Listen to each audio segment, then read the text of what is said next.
Happy Tuesday, guys. Welcome back to another episode of Eat, Train, Prosper. Today is the awaited episode of Brian and I's recap on the N1 biomechanics practical that Brian just wrapped up this past weekend. I did 2 weekends ago, so just a little bit of a heads up. This will be a two-part episode because it is just going to be a little bit lengthy and a lot of big takeaways, really. So I think by us breaking it up into two episodes, it'll help you guys with some more tangible takeaways from it, as opposed to things that we cover later in the episode you're forgetting from the former part. So before we jump into this, we have some quick updates. Brian, what's up? Well, the good news is that I've survived.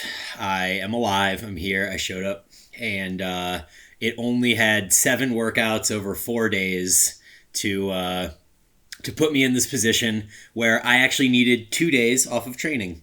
And I actually don't know if I needed 2 days. This is one of our off off camera discussions was about whether we were sore and why we might be sore or not sore and kind of implications of that. So I think a great way to open this would be to immediately mention that I did have 7 workouts. The final day was kind of the one that is known as like the one that destroys you, right? It's like this leg day that has essentially 6 major compound movements. Like you have a leg extension, miserable cast set, you have a leg curl cast set, you have a hack squat, you have a pendulum squat, you have a hip extension and an RDL. And all of these are like heavy work sets. So like 3 hamstrings, 3 quads, get to work.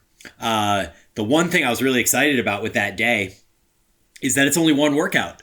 So all the other days we had an AM and a PM session. And so I went into that day thinking that this is what I needed to prepare for. And then I realized quickly that there was just one workout and you give your soul to that thing and then you're done. So that was super cool. But regarding my soreness level in general, overall, very surprisingly, I think it was quite minimal. So my upper body didn't get sore in the least. I would say I had maybe some slight soreness in like my rhomboid area, just because there was so much like upper back rear delt work across the first day was really the culprit of it. So maybe like you could say it was like a 1 or a 2 out of 10 in my upper back. The soreness that was prominent was from the second day, which was the glute hip focus day. And so with all the single leg work and all that stuff, it for sure caused me maybe a 3 out of 10 DOMs the next day. And then by Sunday, it was essentially dissipated and I was ready to go again. I had no soreness from the chest and lat day on Saturday. And honestly, I'm really surprised for a few reasons. One, because I just came off a strength cycle where I haven't really been doing high volumes or tons of hypertrophy work. And then second, I had a few days where I wasn't eating above maintenance. I think the way that my nutrition actually went over those 4 days was I had one day where I could barely eat at all because the first day I was just like so overwhelmed with everything, which we'll get into later. But my mind was just so clogged up thinking about everything and the double workouts and everything that I actually went to take a bite of chicken breast at one point and just couldn't do it. So I just stuck to like liquid calories most of that day. And so that was an underfed day. Then the next day I was really hungry. So I ate way more that day. And then the day after that, I was not hungry again. And then the day after that I was. So the way it played out was on the leg days, I was really hungry. And on the upper body days, I was not hungry. So I think that actually worked in my favor probably. But either way, that was the very, bird's eye overhead view of the experience. And I know that we're going to jump into it with a ton more detail. So any updates from you, and then I have a question for you and we'll keep going. Yeah, so obviously I'll cover my how I felt. I was really surprised as well, not very sore. And I think we will talk a little bit more about it, but I think it just goes to show about like how I train, I guess, outside of it generally. So with that, it's just kind of interesting there. Update for me, I had another conference this weekend. It was back-to-back work conference weekends, and it's just like, it's still kind of like surreal to me that like work conferences are literally like the N1 practical, and then going to this nutrition conference, this weekend, learning about the things that I love, and it's like completely legitimate, right? There's no like gray area, like they're legit work conferences, which is super, super cool. And I had 7 different people come up to me like, "Hey, are you Aaron? Did I buy that check-in system from you?" And I'm like, "Yes, that's me." Like how do you like it? Like, is there, So cool. what things would you change? I wanted to get feedback, and everyone like loved it, which was really really cool. It was it was very interesting to me because like since I started, Straker Nutrition Company, it was like I started it and we left, right? We left on like this slow travel lifestyle. So it's really just been like me and my girlfriend living in random Airbnbs all over the world, pretty much keeping to ourselves because we're, only in a city or whatever for a few months at a time. So we don't do too much in-person stuff. So it was like the first time I'd actually been like out at like an industry event, and people knew me, which was like really wild to me. And it just was very, very different. And it was just a really cool weekend just to meet new people, learn new things. There's a lot of like notes I have that I can't wait to incorporate. So for all of my clients, fair warning, a lot is changing, coming, all for the best. But it was really, really cool for that. And we got to hang out with Jen Ryan for 3 days. So Love her. yeah, so That's obviously awesome. that was So just a jealous.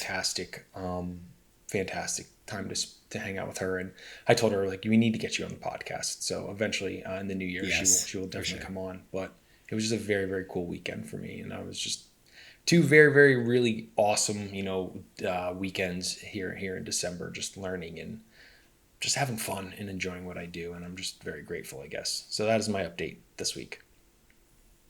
Yeah, so I'm really curious on your perspective, given that you've done two of these things in a row, one being nutrition based, one being much more training based. It seems like, the natural path is that you become all consumed with the thing that you're part of at that time. So, the 4 days that I was at N1, that's literally what consumed my thoughts. Even when I wasn't there, I was like thinking about the things that I was doing there.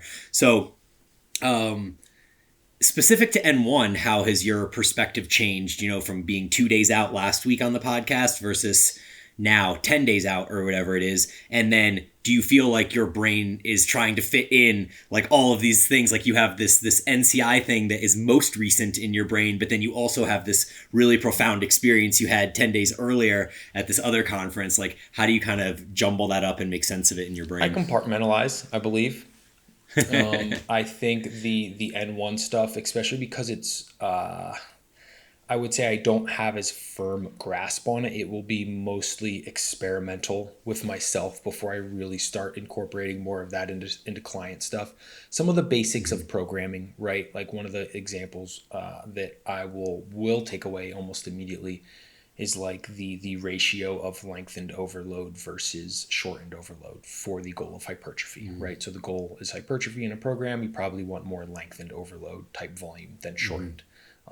So that's like a pretty easy one. But a lot of these things, like I'm just curious, right? So I don't want to be like, I don't want to use the word like bandwagon hopper, but that's immediately what comes to my thought or mind. But like, okay, guys, we're not doing, this anymore. Everything's press arounds and pull arounds, in with the new, out with the old type of thing. Like, but I'm going to personally Mm-hmm. experiment myself and be like, can I get, Mm-hmm. more can I become more efficient in my training, right? And that's one thing now is like as the business is growing and requiring just more of my time, like I can't spend 2 hours at the gym anymore because there's just not enough time in the day. So I want to know like, hey, can I be in and out in 45 minutes some days and get like a really Mm-hmm. really quality workout in type of deal. So those are my kind of initial ones, and then with the nutrition stuff, it was a little bit more, on just the delivery of my coaching side of things, which I was already planning on making some updates and stuff anyway. So just streamlining things a little bit more, improving client experience, and making sure that really solidifying that my, coaching offering and services are on like kind of the bleeding edge of the industry. And that's somewhere that I will always do my best to be at. Cool. I dig that. That's awesome. I absolutely agree about kind of the way to implement the stuff that we've learned this weekend as like a broader perspective is no, it's not going to be a complete overhaul where like, I'm never doing another press because everything is a press around. I mean, that's a great example. Or like I'm only doing these like cable, iliac lat movements and et cetera, et cetera. Like basically that whole thing. But I think what was the most profound for me about the experience was the understanding of the arcs of motion, which was really like the big focus for the first day, and why it was so complicated, because you have these arms, like these biceps and these triceps and these delts, the posterior and the anterior, right? And they're agonist antagonists to each other. So the thing that's important to know about that is that a motion that trains the bicep by pulling, the opposite motion, or essentially the same motion, trains the tricep by pushing. And so the same works with the anterior delt and the posterior delt. And then we learned the same thing again on Saturday as far as the different regions of the chest that then are the same motion, the same arc of motion, and the same movement pattern as the back motions in the lat, right? That the clavicular, the top of the chest coordinates to the top of the lat, and the bottom of the lat coordinates to the bottom of the chest. And so once you understand the motion that trains that most effectively, then it's just a matter of pulling instead of pushing.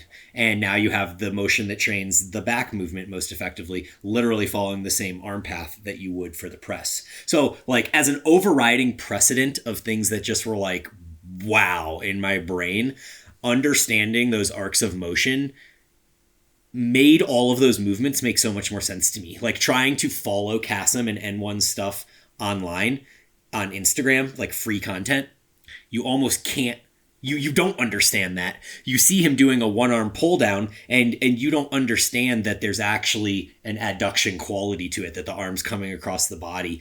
And then of course there's the setup of the body and et cetera, how you can, little things that you can do to shift the movement emphasis. But for me, that was for sure the most profound takeaway just from the whole weekend in general. How about you? Yeah, the thought that came to my mind, and I agree 100%, is like, when we're, I know for you and I as adolescent teenage boys, or really anyone who gets into training, like you get into lifting weights for, I guess whatever reasons, but you start with the very, very end, right? So it's like you're starting at the end of the alphabet, right? Which is like doing the movement. And there's somebody like, oh, what is that? Like, oh, that works your back.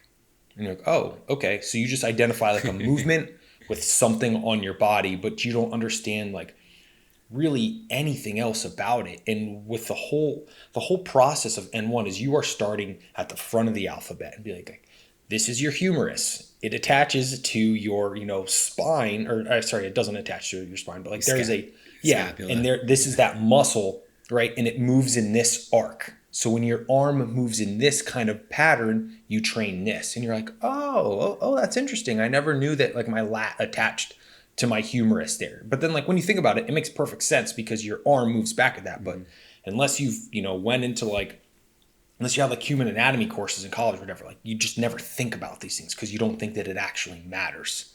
And here, Cass and the N1 team is showing you like, it does matter because like when you are doing like an example of a movement, someone's like, oh, when I do lateral raises, like I get like AC joint pain. And you're like, yeah, because at that angle, you're shoving your humerus into that, like, I can't, do you know how to say that? Whatever, your AC joint. The bony process on your shoulder. Joint, yeah. Like under load and velocity. So it's that pain is a tangible signal from your body being like, asshole, don't fucking do that. But like that, but that's what we do because, oh, you need to do it in this like, right, motion. And then he shows like, hey, if you shift a little bit and we have like a skeleton here, we have these anatomy apps and stuff that show you when you move at, approximately 45 degrees of motion as opposed to 90, now your bones and joints aren't jamming into each other. So you're like, oh, that's why it's pain-free here, but there it's not. But it's just like everything is so backwards on how we learn that we don't understand like our bodies, kind of. And that was just so eye-opening for me, and really just like, hey, you should probably move in if you want longevity, right? If you want to feel great and never be restricted in training, you should probably move in pathways that do not give you pain. Yeah, absolutely. And then the position you would be referring to in the lateral raise would be the scapular plane, which would just be the way that you can utilize the rib cage and the scapula so that the scapula moves freely around the rib cage. So if you want to find the scapular plane on yourself, what you essentially want to do is just kind of move your arm up and in about 15 or 20 degrees. And that's going to probably be the position. So it's not quite fully lateral, but it's definitely closer to the side than it would be to the front, if you want to say it 45 like that. was a bad example for me there. Yeah, for sure. It's just a few degrees off, and it's going to be in a range for everybody. Everyone's going to be a little bit different. So I think even to back up further, one of the things you and Jenny said when you had just finished your first day of the practical and you came over to my house for dinner and you were trying to explain what this is like to Kim, who literally has no idea of any of it. And you were talking about lining movements up with muscle fiber orientation.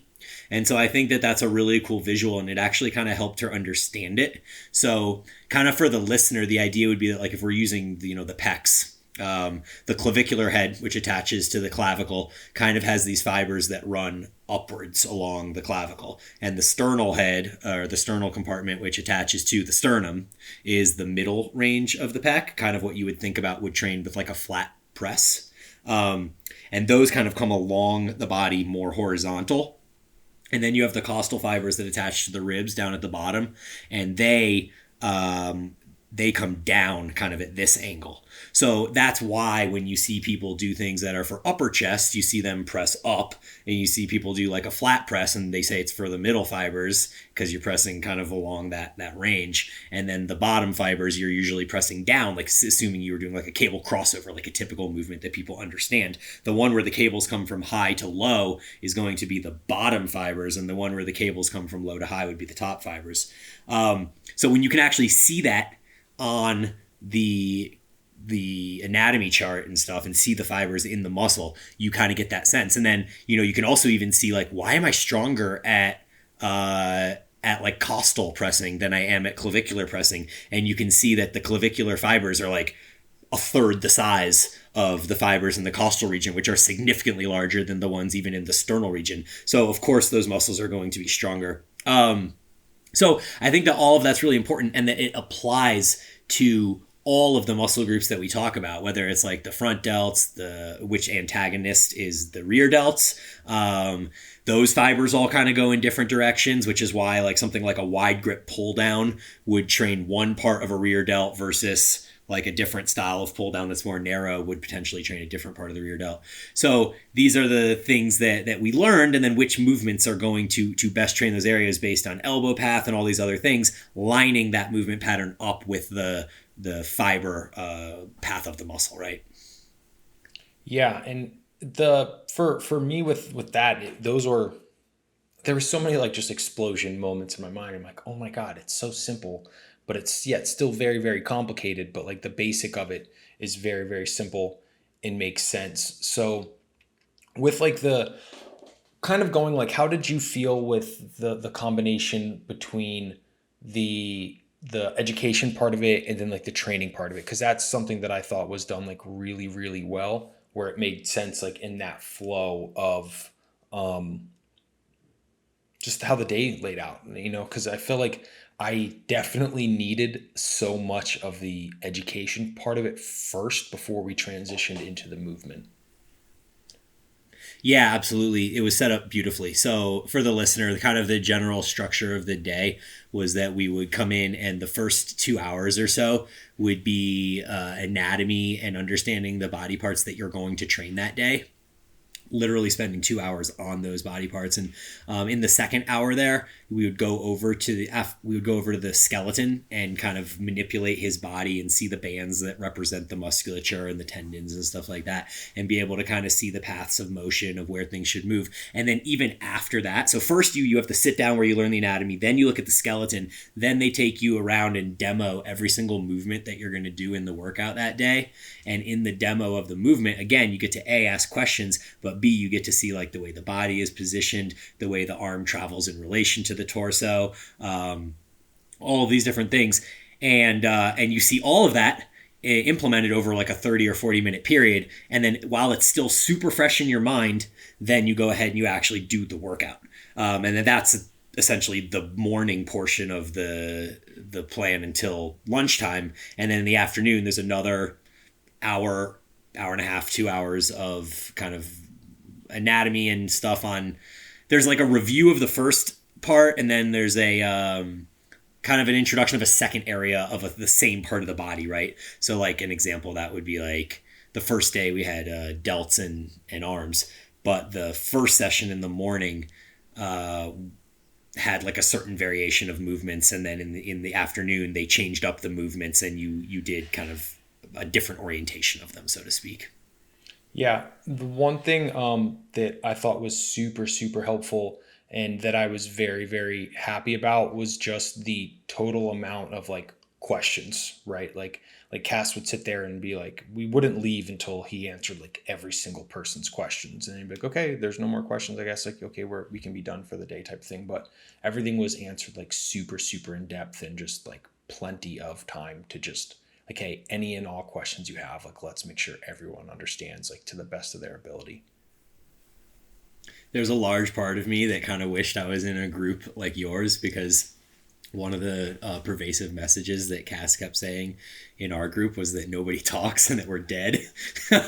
So he was just like, nobody has questions. You guys apparently all know everything. Like, I was literally the only person asked anything. The first day I kind of was, I had some trepidation because it was new and I didn't know how the culture was going to be. And you feel dumb, but, right?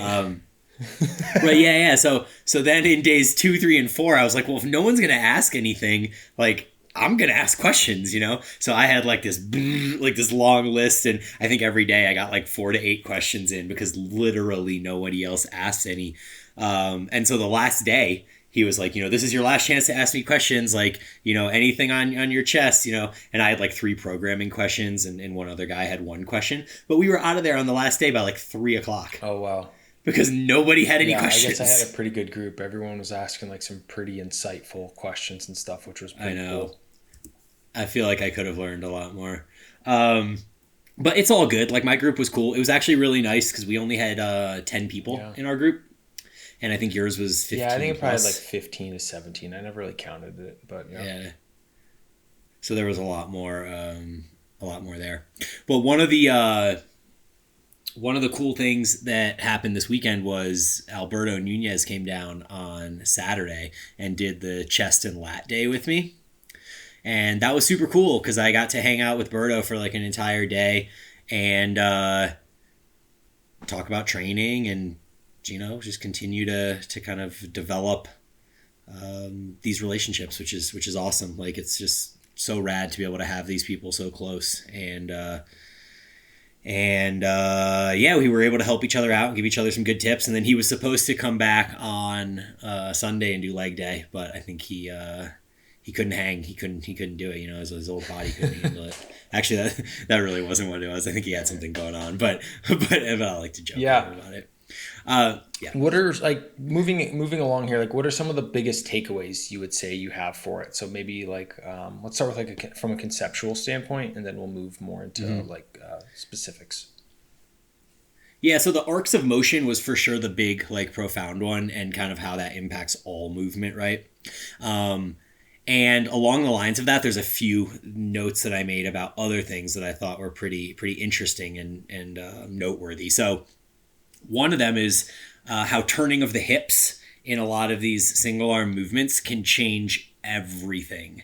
So a perfect example of that is the pull around or press around, whichever one you're doing, lat or chest. But essentially, you can face forward, and it will be a little bit more for pulling.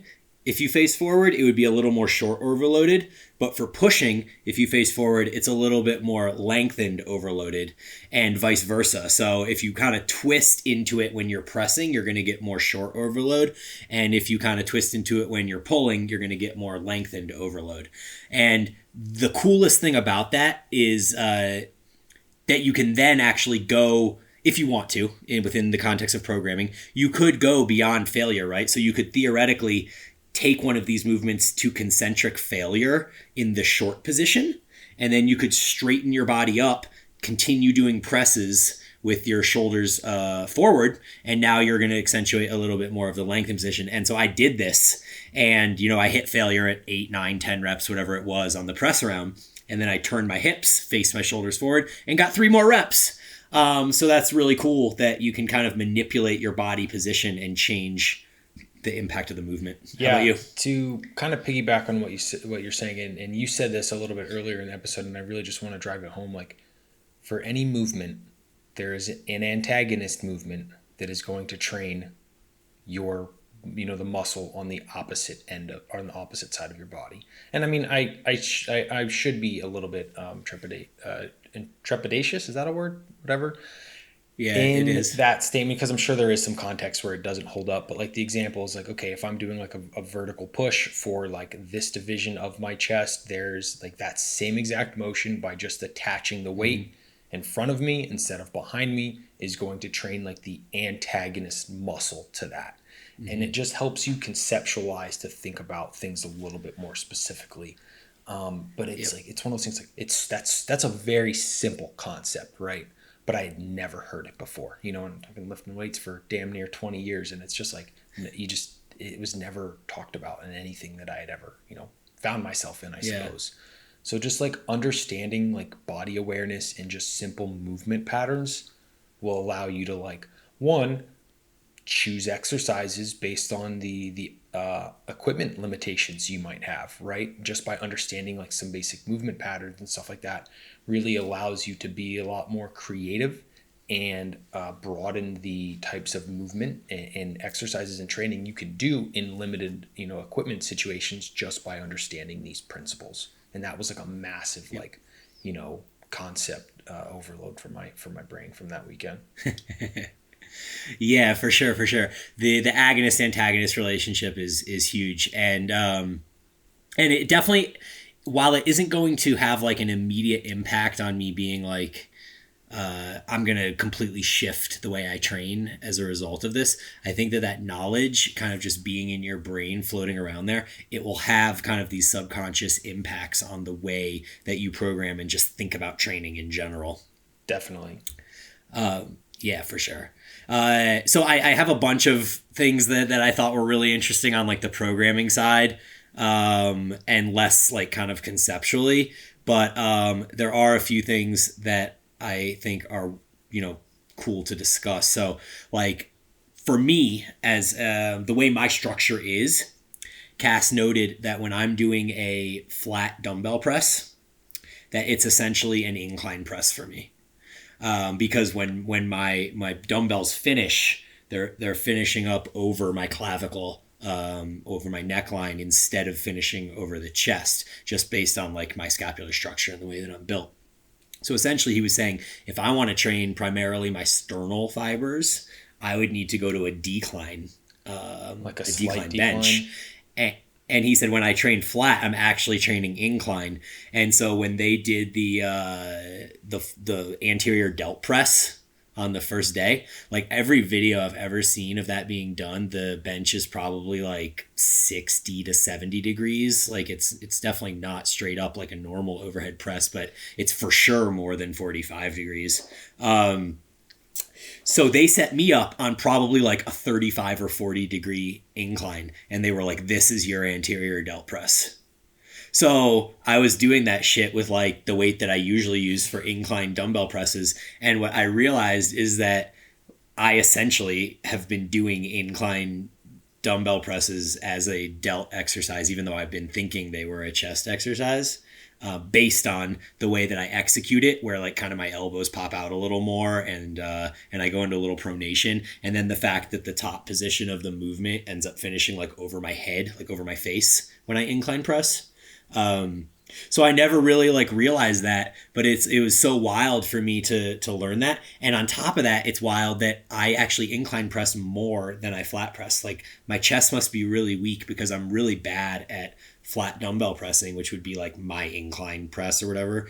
But I'm really good at incline pressing, which means I must have really strong like anterior delts and never like thought about it. But that just kind of knowing that realizing that, where the dumbbells finish is kind of the arc of the dumbbell, and where it finishes kind of tells you what area of the muscle is being trained.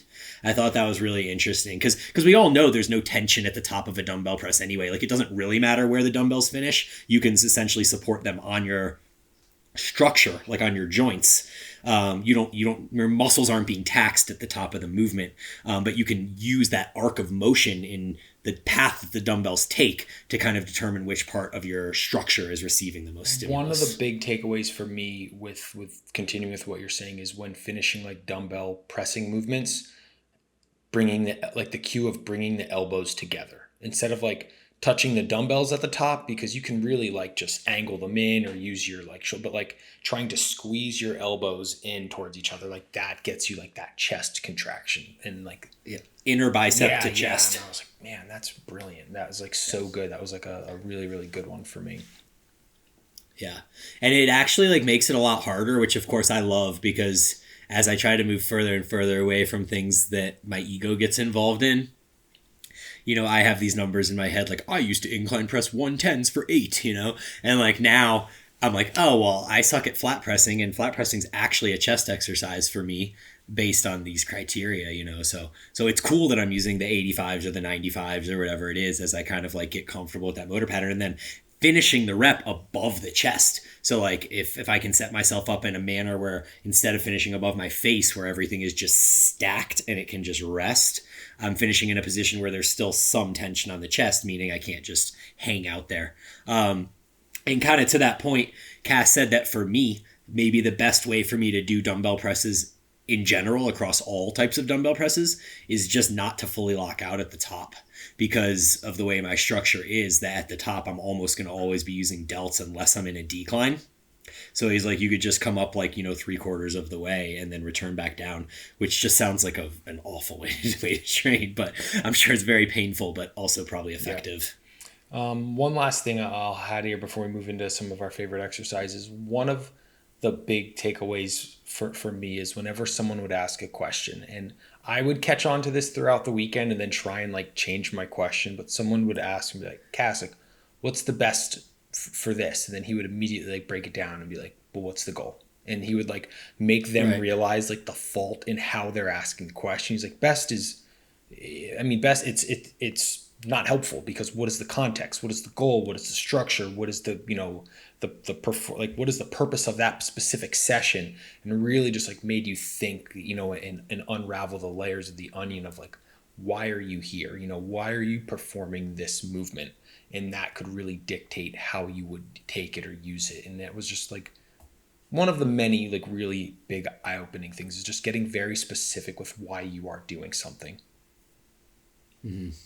Absolutely. No, I fully agree with that. I mean, everything is it depends and context and all of that, but even more so when like in his model of programming, where they have the three different phases, which we can get into in the next part, but it becomes even more relevant because it's not just I'm training for bodybuilding. It's are you trying to achieve a metabolic stimulus, a neural stimulus, or a mechanical hypertrophy stimulus? So I think that is like the biggest context, right? Like every question I asked him about programming, it's I asked about like same muscle group supersets and how to bias certain parts of muscles or certain portions of the movement, i.e., the lengthened portion, because I'm obsessed with it. And so all that stuff, I think we should talk about on the next episode. Definitely. So with this, like what were some of your favorite exercises from the experience? Yeah, for sure. Well, I think that without a doubt, the first one that comes to mind is that Atlantis hip extension that's attached to the cable. And that is just phenomenal. I mean, the machine itself is phenomenal. So I did it last time I was there a month ago, up there training with Cass or whatever. I did it with a barbell. And that was really cool. Like to me, that was the best at that time. And then now this time he attached it to the cable, and I was like, okay, this is even better. It's really, really good. There was a couple times when I was there, I was like, this makes so much sense. Why is this the first time this has been done? Type of deal. And that was one of them. Yeah. Like it's just it prevents you from doing really strange things with your upper body in that movement. It gives you constant tension. It needs to be that needs to be like an attachment that's at gyms like regularly. You know what I mean? That one Yeah. was Yeah. absolutely fantastic. It just felt so good. You could train those body parts well. You could manipulate your load really, really well. You don't have to worry about balancing things. Like, you could literally just train the musculature well. That one was fantastic. Yeah, for sure. It just like locks you in, right? And in such a way that your hamstrings and glutes, they take all of it without any of the uncomfortable like pulling and yanking on your body that comes with other hip extension machines sometimes. Definitely. Um my favorite of the rear delt exercises was for sure the one where you cross the cables and then row. I had never thought to do that in a row movement before. Like, it's always done in the tricep movements and in the like rear the like pull apart type movement, but I hadn't thought to like actually use elbow flexion when doing that with the cross cable. So that's one that I'm absolutely going to be putting into to my program, because my functional trainer has the low cable where they're really close together and I can cross them over like that the same. And the purpose of that is that it adds a little bit of additional tension stimulus at the lengthened position. Yep. The How about you? What do you got? the Oh man, I can't even remember the terminology of it too. And one thing that was interesting is like the terminology would be very, I don't want to say vague, but like hyper specific. So it would be like, clavicular pec press around type of thing to make it like very, easily identifiable. But basically the split squat, right? The split squat where you could really customize it to like, what is the purpose we're doing this split squat for? Do we want a lot more quadricep, specificity, which of course is exactly what I want. We need to set you up like this. And it was really like, your stance is going to be so much narrower than you would think in the goals to really drive that knee forward.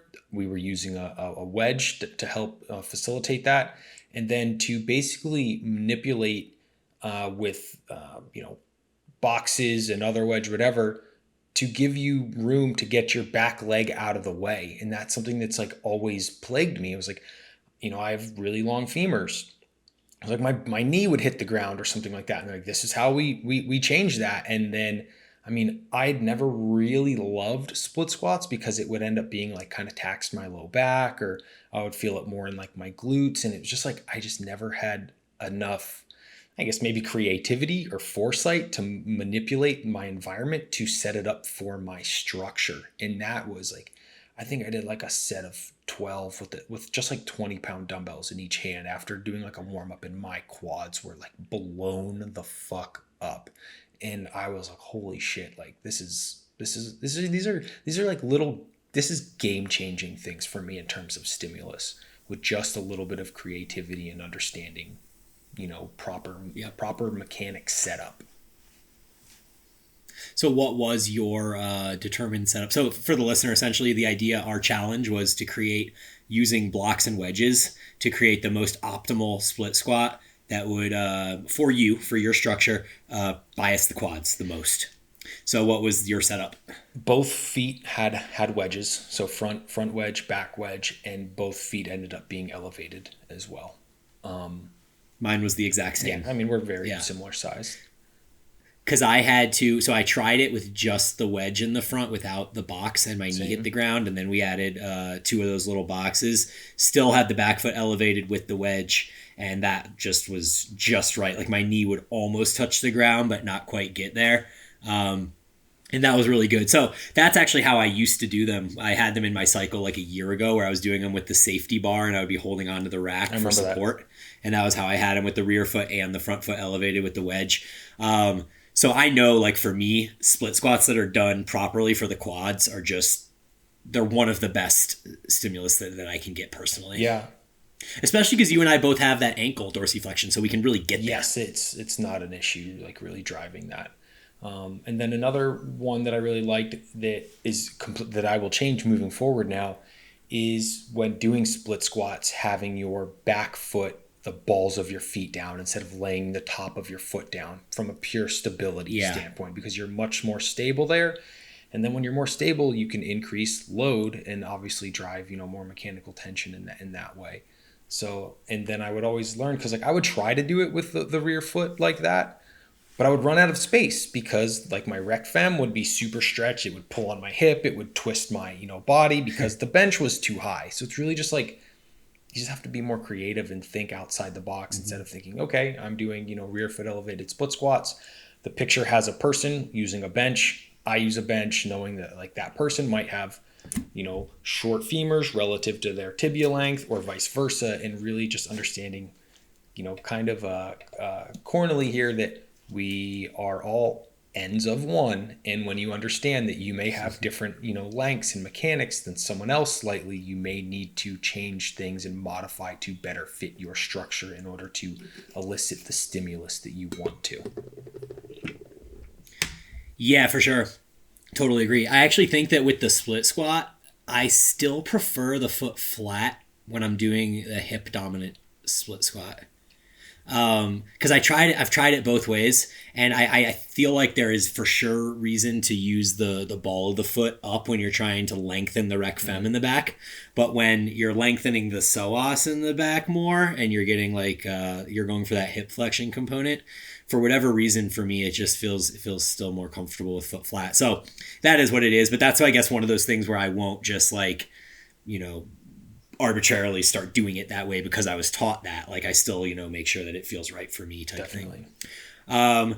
Another really cool, and this is the movement style that we did or whatever, are using the functional trainer for the one arm pull arounds. I always like, I always thought that I needed to be like, further away from it. But realizing that I can literally be super up close, like literally the same setup that you can use for your press arounds, you can use for your pull arounds.